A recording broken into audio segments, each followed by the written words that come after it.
তোমাকে আজকে কি যে সুন্দর লাগতেছে, তুমি যদি এটা জানতা তুমি এখানে আসতাই না, তুমি সোজা মিস ইউনিভার্স কম্পিটিশনে চলে যেতা আর সেখান থেকে চ্যাম্পিয়ন হয়ে ফিরতা।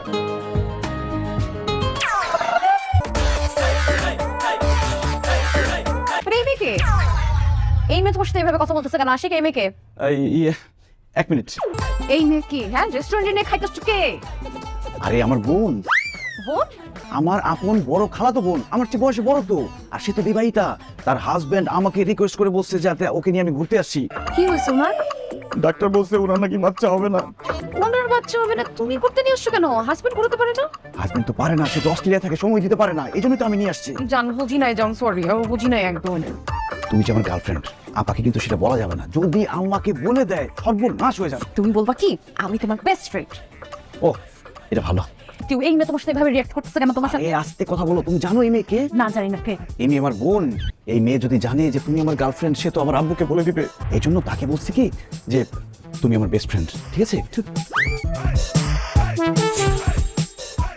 হাই আপু, কেমন আছেন? আশিক তো আপনার কথা অনেক বলে, আপনার কথা সারাক্ষণ আশিক বলতে থাকে।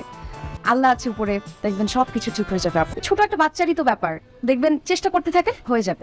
তোমরা গল্প করতেছো, আমাকে তো গল্প করতেই দিলা না। একজন আমার বোন আর একজন আমার বেস্ট ফ্রেন্ড, আমি গল্প করবো না? খাবার অর্ডার করি, খেতে খেতে গল্প করি।